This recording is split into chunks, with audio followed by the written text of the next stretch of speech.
So today we're going to be showing you the 2x2 solve. It's a tutorial how to solve this easy 2x2. For most cubers, it's a beginner. This is the beginner's thing.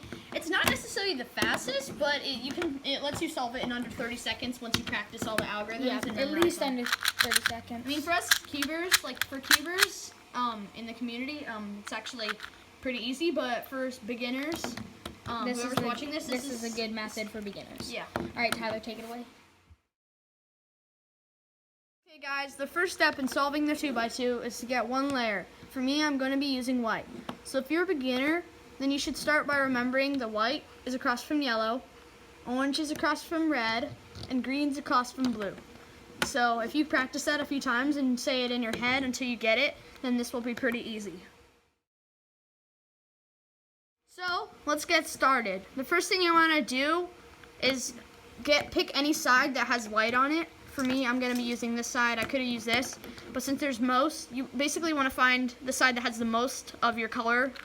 If you want to start with white, then you should do that. And Rubik's Cube goes flying. So I'm first, what you're going to want to learn is that these moves will actually help you later on. So whenever you're holding the cube like this is going to be your U side, your F, R, L, B, D. And those represent up, front, right, left, back, and down. Okay, so what you want to do is try to find any pieces. Let's say this is over here. Try to find any pieces you can bring up to your layer. And always make sure to hold this on top and don't just go crazy, because some of the algorithms are going to be needed by holding it like this. So what you're basically going to do, let's say right here, if I move this right here, if I do this, I want this piece to be up here. So you can't just move it up, because then that's going to move this piece. Yeah, so what you're going to do is, let's say if this piece was on this side, I would move it, well, if this piece is, so basically you're turning it the B the opposite way from the side that your cube is on, or the side that your white piece is on. So if it was on this side, I would turn it this way. If it was on this side like it is, then I would turn it this way. That basically is moving this piece out of the way so that you can bring this one right up, and then you can move it back once it's done. Sometimes your piece will be like this, right here, where it just needs to be like flipped around almost. You can just do the same thing. So I would move this out of the way, bring this up, put it back. It would push this one down. Then you would try to line it up with the piece it's supposed to go into. So you would do that here. And then I would move this up. So move it out of the way, move that piece up and down. Guys, I'm back here with another possible case. So remember how all mine were on this side and it needed to go up here? This time your guys's might be like this as well, where it's on the opposite side.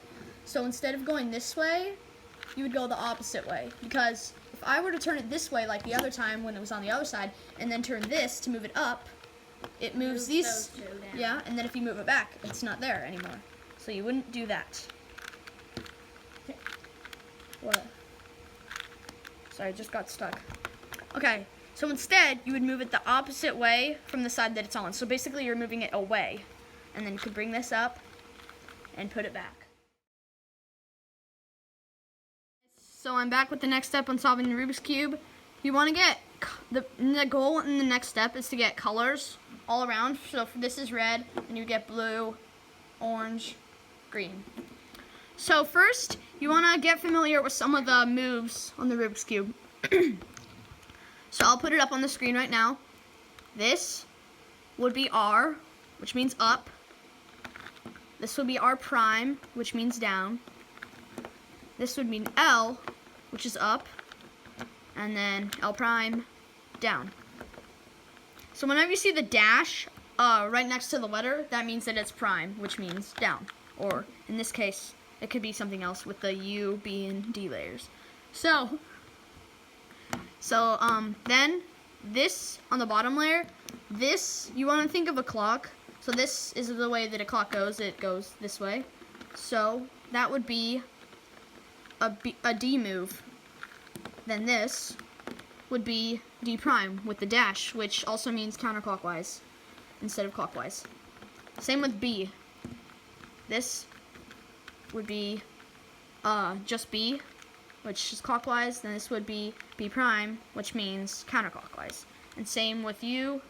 This would be U, which means clockwise. U prime, counterclockwise. Okay, let's get on the next step. So, I think it would be smart to go back to the video where I started with these like moves, write them down, but they'll be up here on the screen, each and every one that I do. So I recommend writing them down just to start with, and then I'm going to give you an algorithm right here. So the first thing that you want to do is you want to find a side that has a matching one. Sometimes it won't be there, which means you can do this algorithm at any point. For me, I'm going to do it on the side that, the side that's opposite of this color. So then I would go R prime, D, R, and I would go L prime, D prime, L. Then again, R prime, D, R. It's technically just a pattern. It's just a pattern. So then, it would be solved all the way around. I'll be back with the next case for what you guys might have had. Guys, I'm back with another possible case. You guys might have this, where none of the sides are matching. So the first thing that you want to do now is pick any side you want. It doesn't really matter. I'm just going to go with this side. So then, you would do that same move. That same algorithm, I mean. R prime, D, R. L prime, D prime, L. Then again, R prime, D, R. Then one side would be solved. The next step, like I said before in the other case, when there was one matching already solved, then you would go to the opposite side of this, so that's the side. I would basically just turn it around 180 degrees and do the same algorithm. R prime, here, let me back up. R prime, D, R. L prime, D prime, L. And then again, R prime, D, R. Then it would be solved. So, Baylor... I'll be with the next algorithm. Yeah, Baylor's going to be with the next algorithm, so I guess we'll see you guys then. So I'm going to be showing you the yellow side algorithm, which it's the opposite of white, like Tyler told you, so you would just flip the cube all the way over. Oh, for my case, anytime you guys have one piece, like one yellow side, but it's in the bottom corner, any corner, you would put it in the bottom left corner no matter what, and then you would do the algorithm that I'm about to say. So with holding this in the bottom left corner, you would go R, U, R prime, U, R, U, U, R. So, wow, surprisingly for my case, I got extremely lucky, so when I go like that, it's automatically solved, but that's not for most of you. So I'll be back for a different yellow side case. So in this case, if you ever have two and they're anywhere on the bottom side, if they're anywhere on the F face for you, or the U face that are connected to each other, you would hold them on the right side. So, and then you do just the same exact algorithm.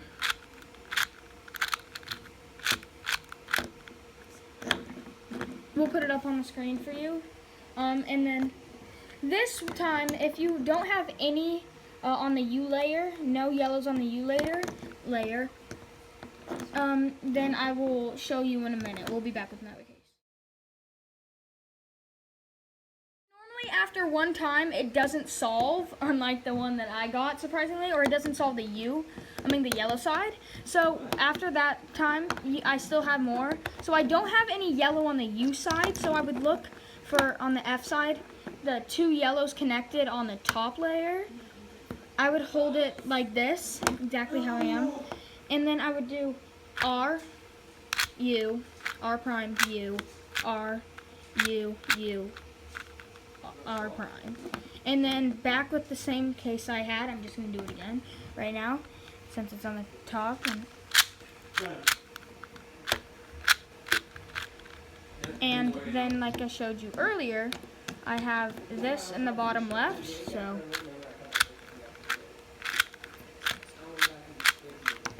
and then yeah, I just would repeat that.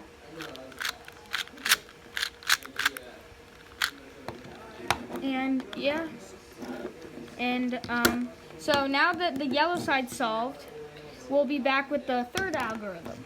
We're here with the last case on the yellow side algorithm that we did not explain, so let's get started.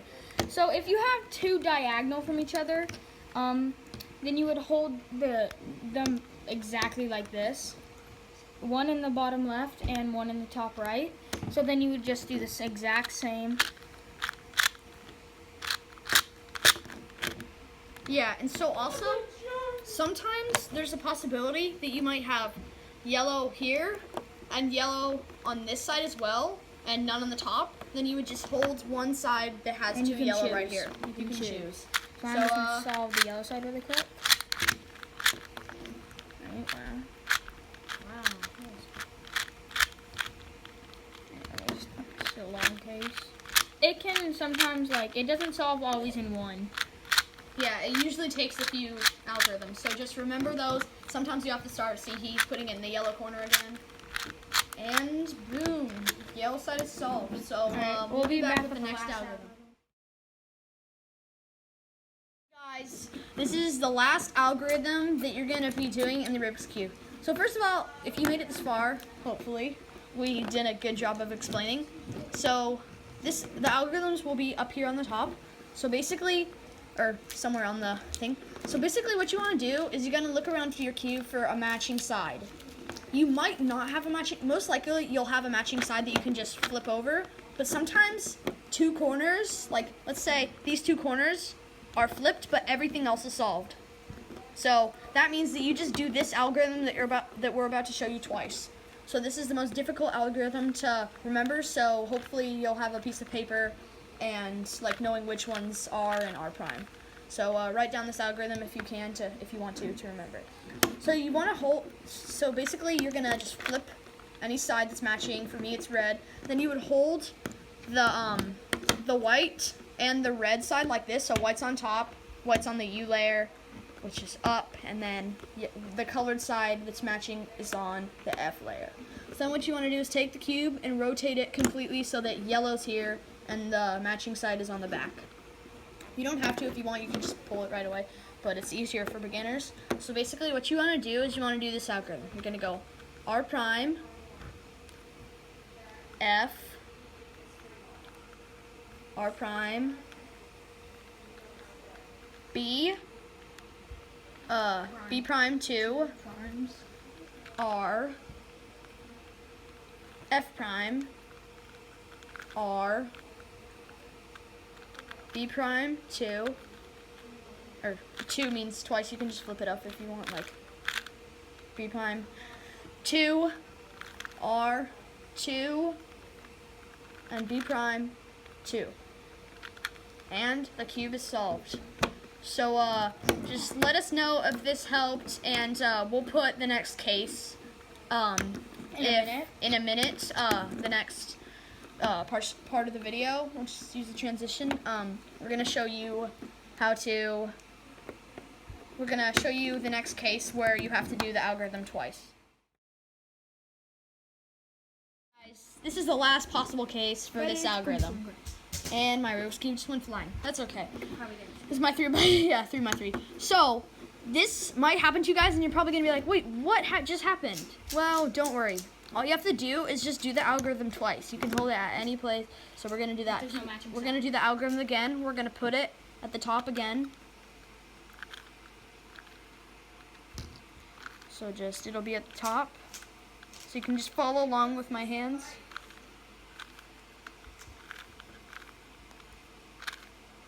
So basically, it takes you back to this right here, where I just showed you before. So then you would do the algorithm again.